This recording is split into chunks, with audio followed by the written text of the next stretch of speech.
bad, I see a skin in here and voices. I can't believe it's me.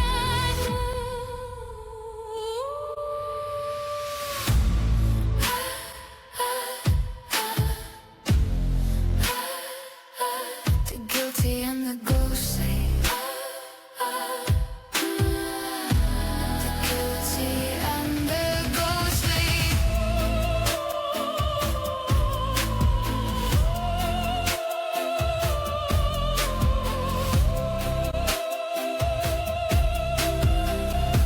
The guilty and the ghostly.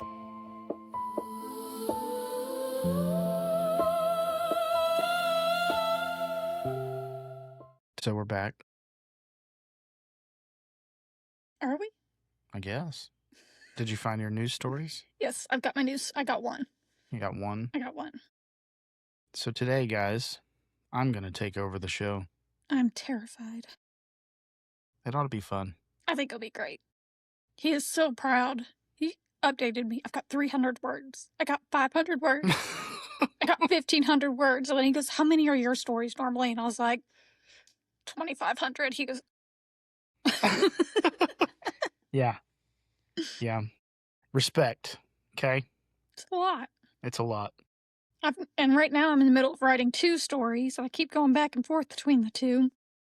So we've got a pretty good lineup coming up. Of course, we've got Josh's today. And then a couple of other stories that are coming up. We have a guest that will be coming on soon.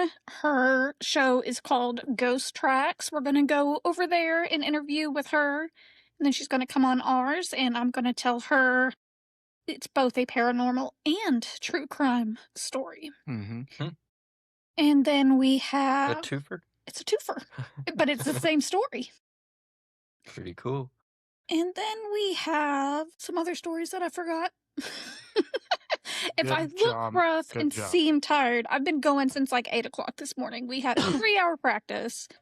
Send May off with her coach. She went to have a team lunch, came back, picked up the other kids, went and picked May up, took Jackson to a birthday party, and finally came home.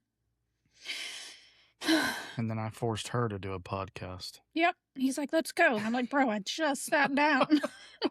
So you get me in all my sweaty glory.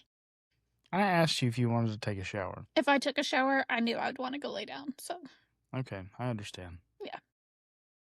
here we are. So I guess it's my turn to bring the crazy news. You ready? Are you done crunching?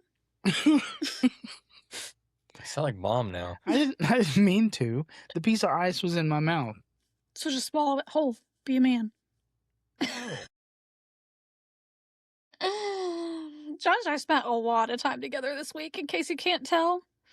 Oh, speaking of, so Josh and I got to do, I had a work trip, and he got to go with me, but at a really cool location. So we got to have a little R&R while we were on this location. But it was a 4-hour drive there and 4-hour drive back. And we spent way too much time in the car together. But we came up with a hilarious idea for Remember That. So go check out Remember That this week. We are covering signs, and there's a little surprise in there. Mm-hmm. And It's a lot of fun. And I fell out of my chair again. Again. Did you finally decide that it wasn't worth it? I give up on life. Not really. We could probably screw those to it. I don't know if I want to do that. I'd probably tip the whole chair over at that point. You're probably right. Better not. You move around a lot. I do. That's how you can tell I'm tired, because I'm not fidgeting as much Mhm. right now. All right. Well, I do have one shout out to give. She's been tagging us on things, sharing. Her name is Ember Frost on Facebook. So shout out, Ember. We really appreciate it. Helping us get our name out there. Yeah, thanks a lot. Freaking awesome, man. Speaking of that, I delivered that package for you to FedEx. Oh, Tessa, your gift should be arriving soon. Yeah, I sent it Friday, I believe. So, Oh, so she might have it by today. possibly.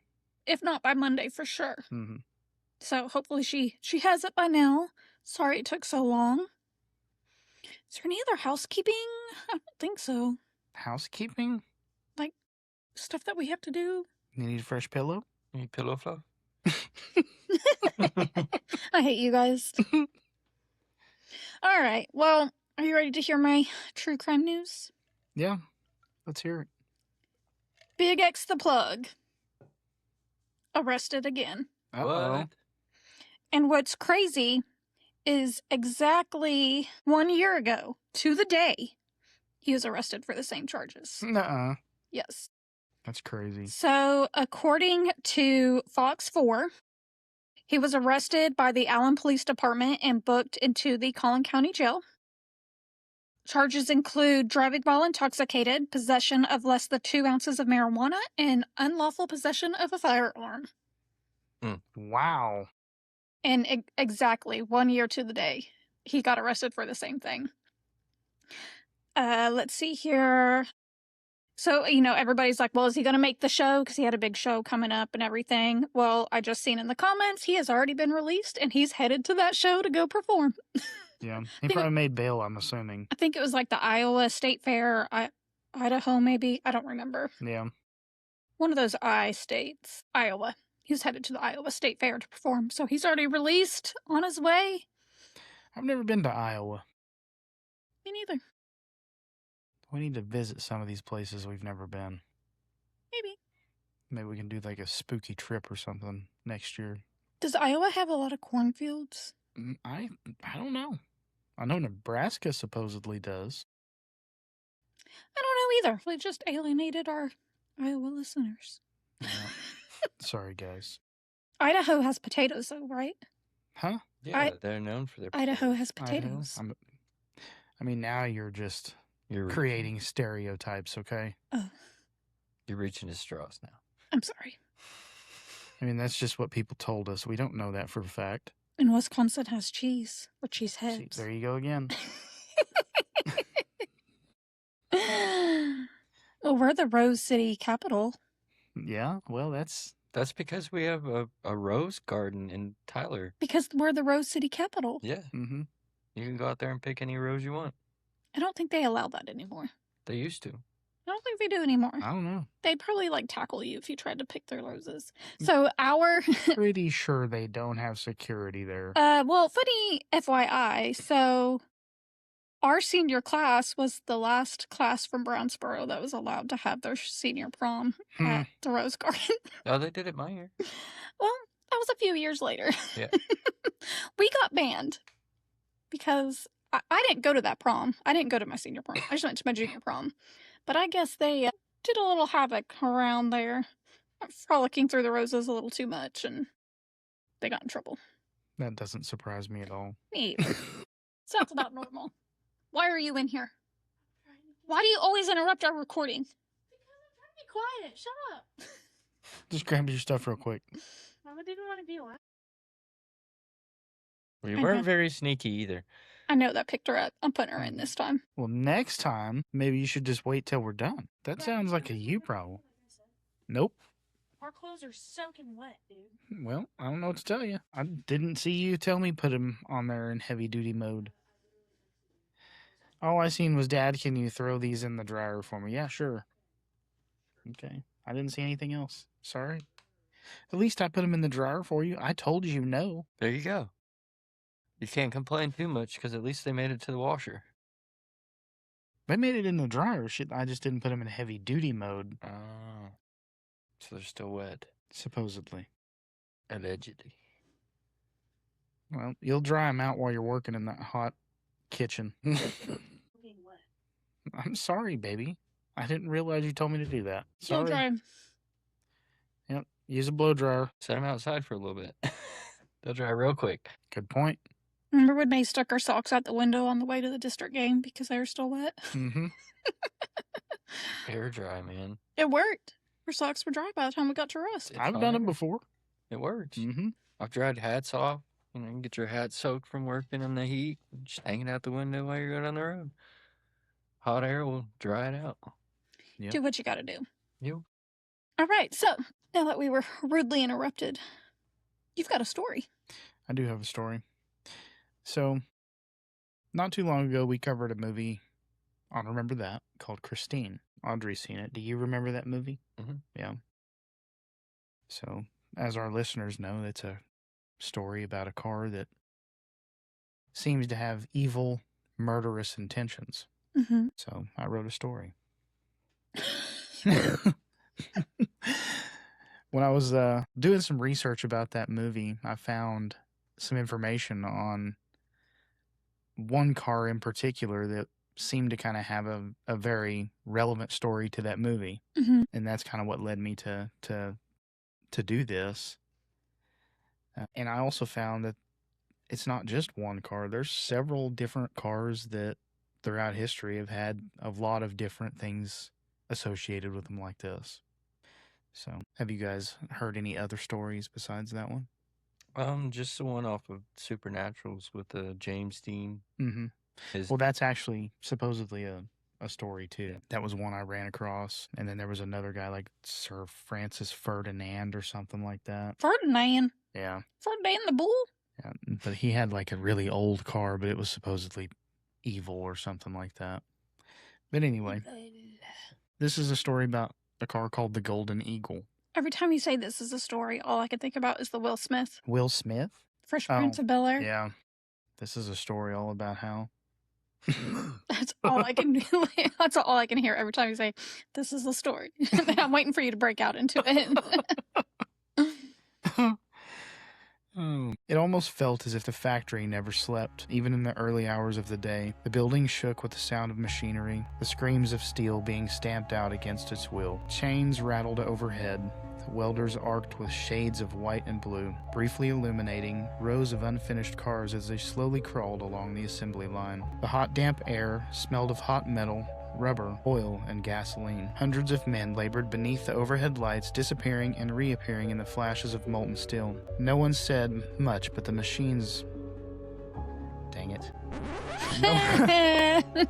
No one said much. The machines were just too loud. There were no power tools, no CNC machines, just hard manual labor, and the negativity to go with it. At the farthest end of the building sat a deep glossy red 1958 Plymouth Fury. The body lines were perfect, not a blemish to be seen. The chrome trim running along the side, catching the light as it moved towards the end of the line. A worker stood next to the clipboard, next to the line, with clipboard in hand. He'd been there for years. He'd seen thousands of cars roll out the doors, but never one quite like this. As he leaned in to check the VIN number on the frame, something wasn't right. Suddenly the hood falls on his hand that he'd placed to stabilize himself, crushing it. But production doesn't stop. As the man is led off, we see another take his place. No time lost, fed by a disposable workforce. The car door opens, the interior immaculate, covered in plastic to protect it. The man sits down in the driver's seat and feels the steering wheel as if it was calling to him.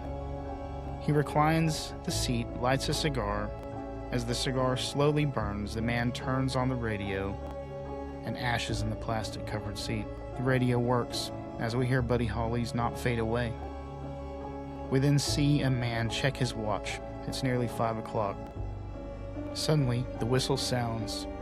It's quitting time, or beer 30 if you will. As the factory slows to a stop, the lights dim, and the sounds of the machines die down, we hear Not Fade Away in the distance. One man turns to locate the source. He finally finds the car and opens the door. That's when we see it. This car, this specific car, is something out of the ordinary. The man that was in the car slumps out of the driver's seat, cigar in hand. Dead.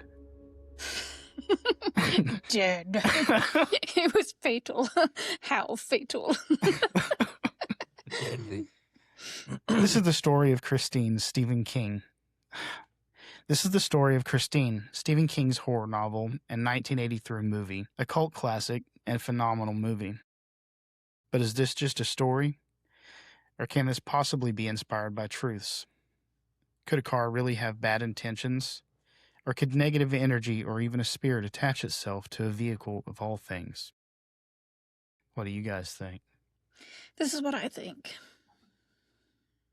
I better not hear you say one word about me stumbling over my stories. Look, I keep trying to ever- look over my microphone. Oh, yeah, yeah. Imagine doing that, watching the audio, watching the video. Not another word from you.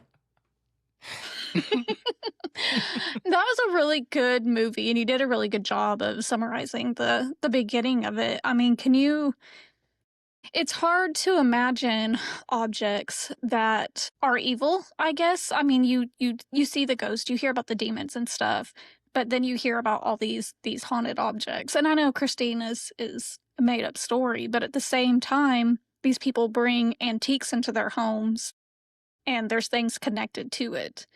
And the fact that you don't know how that happens, why, is pretty creepy. You never know when you're going to bring something into your house. Yeah, and that's kind of how I felt about it too. Like, the more I did the research on this particular story, the more I kind of started looking towards that. Because, I mean, if you think about cars when they were built in those time periods, it wasn't the easiest place to work.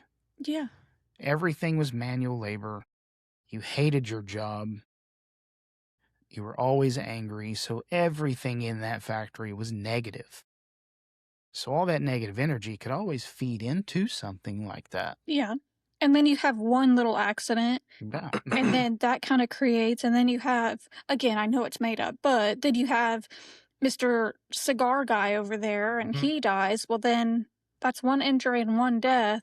Like you said, if he hated working there, obviously he wasn't happy about it. He flicked his cigar onto the seat, so not really, to me, that's not showing much pride or much love. And I think that's why a lot of hospitals and prisons are the way they haunted the way they are. Oh, they absolutely are. I do believe that, like, when a soul endures enough torture or a traumatic event, doesn't matter if it's a place or a thing. Like, look at the Annabelle doll. That's supposedly completely 100% haunted, possessed. You can't even touch it. Yep. Or can you? Well, supposedly the story is Yeah, I know. Yeah. We covered the Annabelle. And I guess I need to be more careful when we go do those things because I kind of push the limit sometimes. Yeah, because I have my own ritual of when we go somewhere. And even so, we went on I can't remember if we mentioned it on here. We took Jackson with us on a little, it wasn't really necessarily a ghost hunt. It was more of like a ghost walk and history of Mineola. And originally we were supposed to take the girls, and I kind of was explaining them like my ritual of things when we go to do these things. I pray to God and then wrap myself with a protective ribbon. I set very clear boundaries. You're not allowed to attach to me. You're not allowed to follow me home. I'm okay with touching on my arm if I ask for it. Like, I set very clear boundaries because, kind of just like the one wish Willow on Obsession, be careful what you ask for. If you're like, yeah, I'm okay with you touching me, well, then they're going to touch you whenever they want. So you've got to make sure to set those boundaries. To whereas you walk in and you're just like, open book, here I am, let's go. Right. And it terrifies me. And we got two totally different vibes because I went through my ritual when we went to Haunted Hill House and you didn't. You just showed up. And there was a lot of times where you felt more sinister vibes and I didn't. Is that because I set intentions and you didn't? It's always a possibility. Or is it because I party with demons anyways? So I was... You were right there at home. Yeah, definitely interesting. Or it could have been that you two were just experiencing two different entities. Yeah. I mean, that's always a possibility too. But is that because I set intentions and said, I'm okay with this, not okay with that, and he didn't? Yeah. So that allows different entities to approach us. Right. You're going to interact differently. Exactly. Exactly. Yeah, so I mean, that's... Something it makes you gotta total be careful sense. of. Yeah. And I need to do that because I really don't. I go in there and I really am an open book. And, I mean, I have literally said, you can touch me, things like that. And I have had some experiences in the past, but nothing that really scared me. But there's always that off chance. And I have had an experience to where I was scared. I don't think I've talked about it on the podcast, but there was 2 separate instances where I literally felt fear for my life from an unseen force. Maybe one day I'll talk about it. I don't know. That's kind of opening up a lot of personal trauma. But to have that feeling to where you legit fear for your life, and it's not even your life. That's what's crazy is maybe not. I didn't even fear for my life. I felt fear for my spirituality. To be honest, like it was just terrifying. Mm-hmm. And like I said, that's only happened twice, and I don't want it again. And so because I have felt that, I feel like I'm more careful than what you are. Mm-hmm. I could see that. Things can attach, especially if you don't set that boundary. But I often wonder, here's my question to that whole flip side of that. It's kind of like how, in Supernatural, when Bobby died, and the longer he was here, the more detached he became. So From the his more evil he humanity. became. So Yeah. maybe not all spirits and hauntings start out that way. Maybe the intent in the beginning, like freshly into it, is like more human. hmm But as you detach, you become more darker. You lose that humanity. Yeah. And I firmly believe in the saying, if you're a jerk in life, you 100% can be a jerk in the afterlife too. Yeah. So That makes That's sense. Yep. personality. Yep. So, like I said, when we were doing the movie, I ran across this story, and it kind of made me wonder if maybe at some point, maybe that was kind of in the back of Stephen King's mind when he wrote this book about this car, because some of the stories around this car are just insane. No, I'm going to tell you what was in the back of his mind. Drugs. Cocaine. Cocaine and hookers. Cocaine and alcohol. Blowing strippers. Yeah. Yep.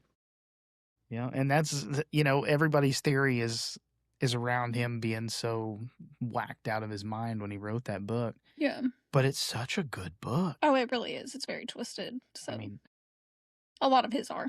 they really are. In Stephen King's home state of Maine, there was one such vehicle. Did I say it weird? He said in Stephen's home. His home. Sorry. I want to rewind it. I want to rewind it and put it in.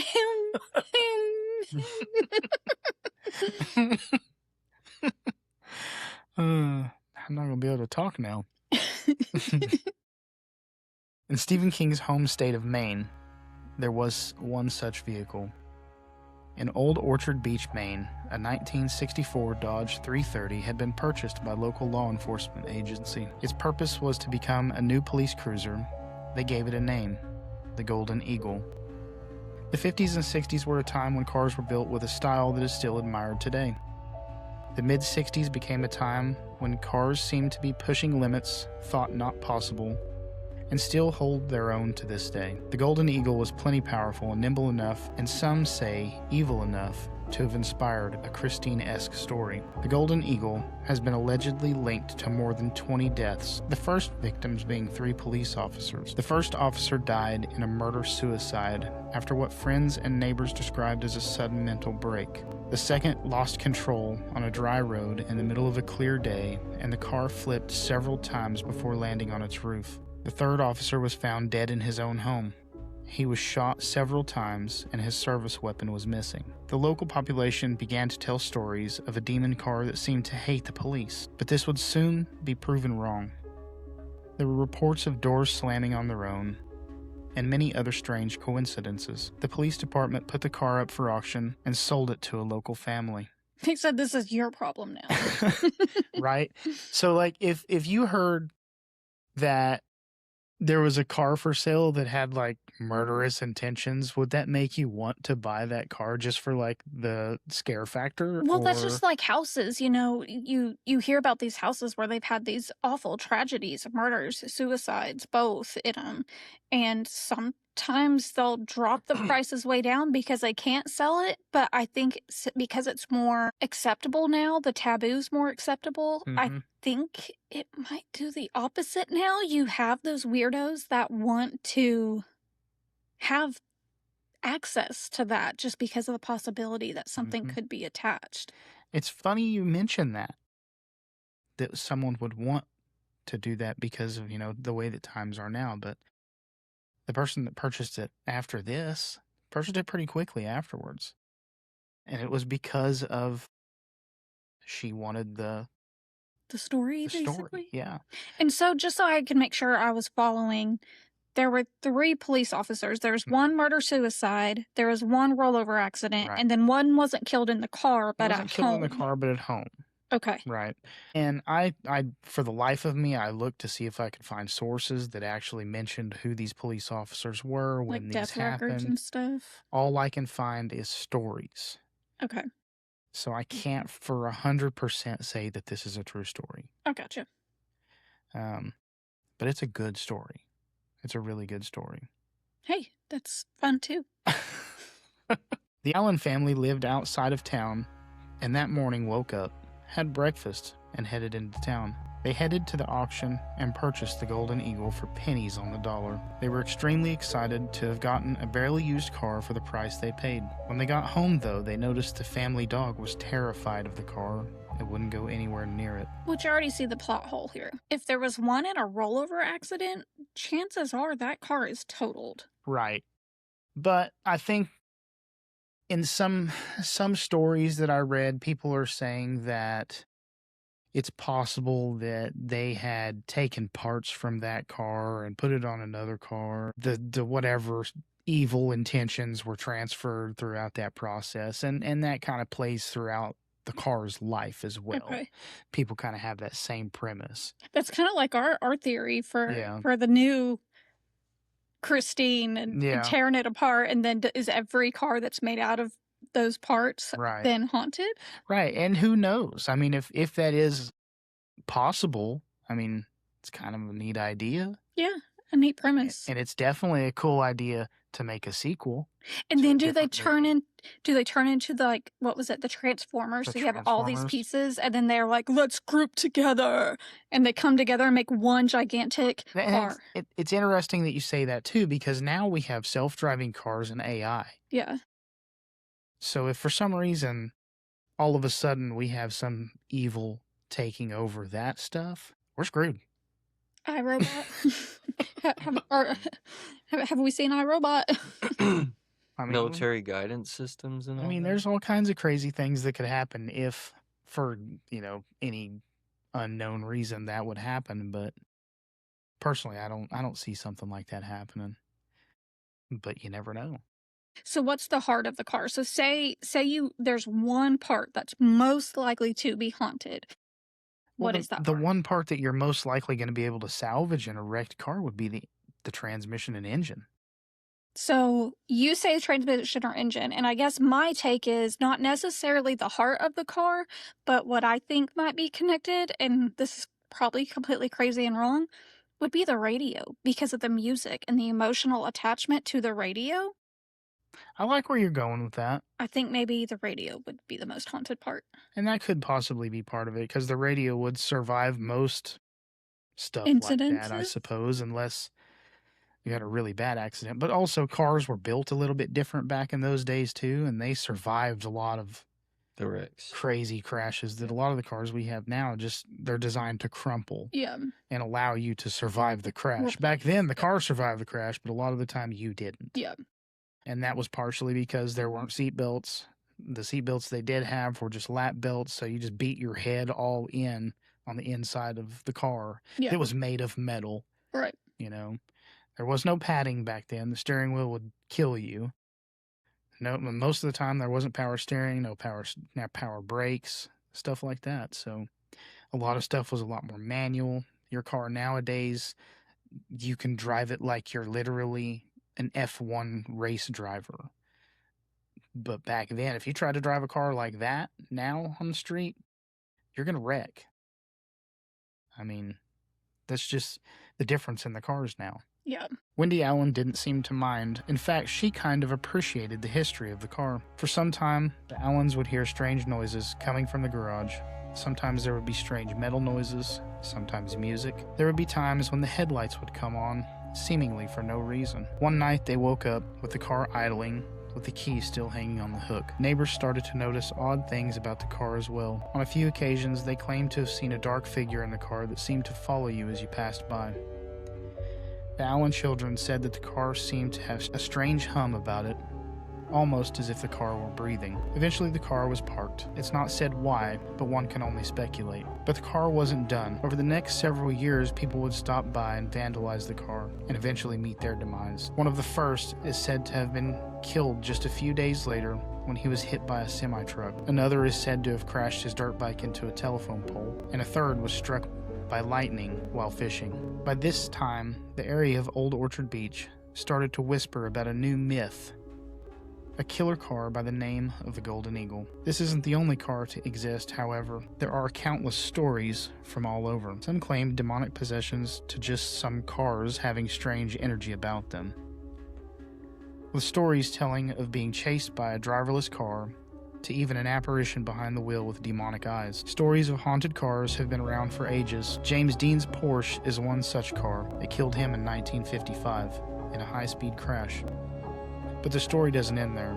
Every person that had a hand in repairing the car were involved in tragic accidents as well.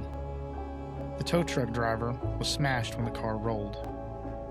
There were 2 people that bought parts from it and died sometime after in car accidents. Even on the set of Christine, there were strange occurrences. On one occasion, a car parked on level ground rolled on its own, smashing through film equipment.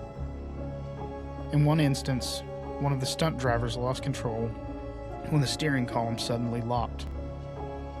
Another car mysteriously was found miles away after being parked for the night. At one point, a storage building caught fire and the only cars burnt were the Christines. By the time the movie wrapped, there were several cars that vanished. Years later, one was found in a junkyard. Over the years, Wendy has documented several unconfirmed deaths by the Golden Eagle. In one instance, her cousin was crushed and died when the car suddenly fell on him. There are also reports of people mocking the car online and reporting accidents, illnesses, and even deaths. In the 2000s, a group of local church members broke onto the property and began to destroy and dismantle it, pouring holy water on it and calling it the devil's work. Sounds about right, doesn't it? Yeah, I'm just picturing like a preacher out there with like old ladies going, devil card, devil card. I was thinking the same thing. Like, this is the craziest thing I've ever read. Like, wow, really? And like, there's a lot of these accounts are from Wendy's perspective, and I don't know the lady personally, but there's so many people that have stories that kind of corroborate her, and then there's also the same amount of people that call her crazy. Yeah. So it's kind of hard to be on one side of that story, and make real sense of it, Right. without any kind of corroborating evidence or anything like that. But I mean, these are just the accounts mostly of Wendy. I gotcha. Some of these are accounts from people in the town. They, of course, they have their local legends that they talk about. So, and within 50 years, actually probably 60 years, because that was the 60s. Maybe she was trying to meet Ed and Lorraine Warren, and she's like, maybe if I have this haunted ass car, Ed and Lorraine Warren has not done that, so they'll come. Right. Well, and that's one thing. Like, if that was the one thing that kind of made me think that maybe this wasn't true, because there isn't anything tied with them to this car. Yeah. And with a story like this, you would assume that somebody like them would be associated with that car because they were. Which that may be, I'm looking it up now, that may be a little bit before Ed and Lorraine Warren. Weren't they the 70s? Well, this car has had a long history. And with the movie coming out in 1983, it would have just made the 1970s and 1980s is when the Warrens were like peak case investigators. Yeah. So maybe they just missed this case, or maybe they just dismissed this case. Yeah. Again, if you can't collaborate Collaborate. any of that, then yeah, interesting. Yeah. Yeah, and that was one thing. It kind of disappointed me that I wasn't able to find like real evidence on this, because this is, like I said, it's a really cool story that I found. And even if it is like myth or local legend, it's still fun to talk about. Still really cool, and it Yeah. makes you think, like we discussed earlier, things being connected. Yeah, and it kind of makes you think outside the box a little bit. Yep. Which is fun. You let your imagination go. They then hauled the remains to the scrapyard.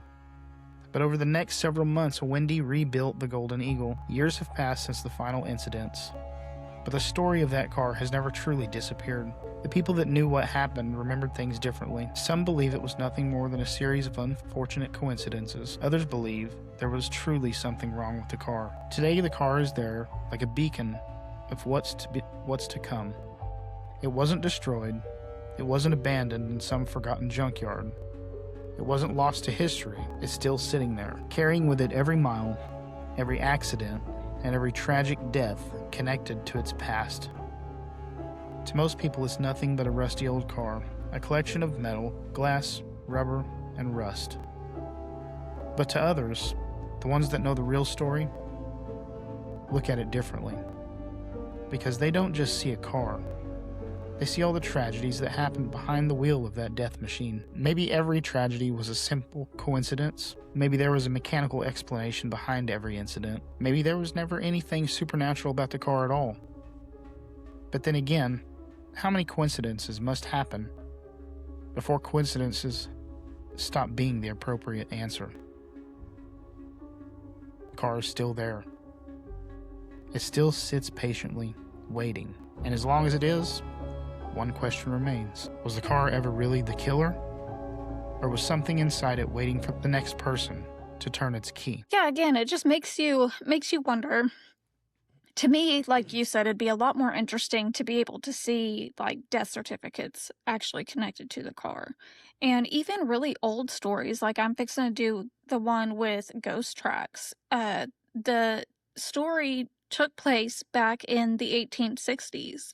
That's a long time ago. That's a really long time ago. But there's death certificates and birth certificates and marriage certificates, and just, I mean, it may not be able to collaborate the whole story, but you can at least get little pieces of it. And for it to happen that long ago, and this only happened in the 1960s, no, they didn't keep records like they do now, but there should at least be Yeah, you would think something. even like news clippings, you would think you'd find something like that, or a story about a demon car in the news. Yeah.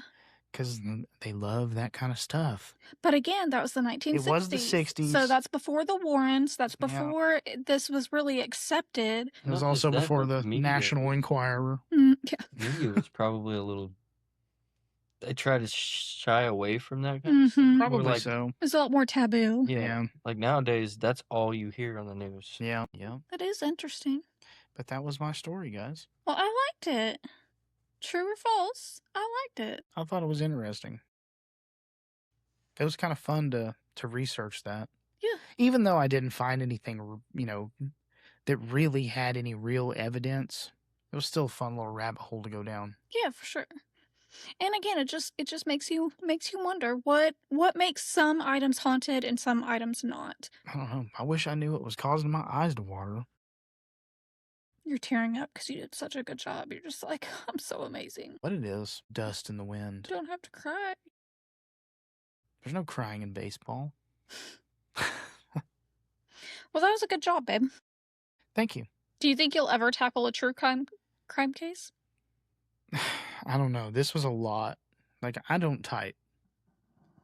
And that was 1,600 words. That was a lot. He does this when he types. I literally two finger type.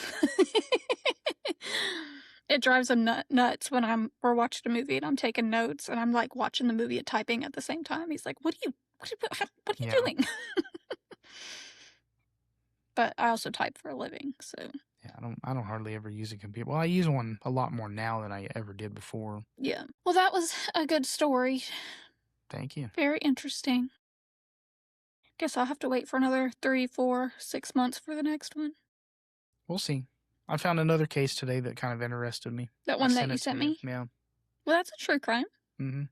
I'll look into it because that one doesn't have like a whole bunch of details. So maybe we can kind of do like a double true crime episode. I'll tell one story, you tell another. Little ones that don't have We'll a lot find of some information. short ones, yeah. Well, speaking of episodes, I think I finally remembered. We do have a lot of spooky episodes coming up. We're getting so close to Halloween. We have some ideas for Halloween. Yep. Hopefully we'll make another ghostly trip to field trip maybe with us and do another investigation. If you have any places that you know of or that you can get us access to, we'll take it. Yep.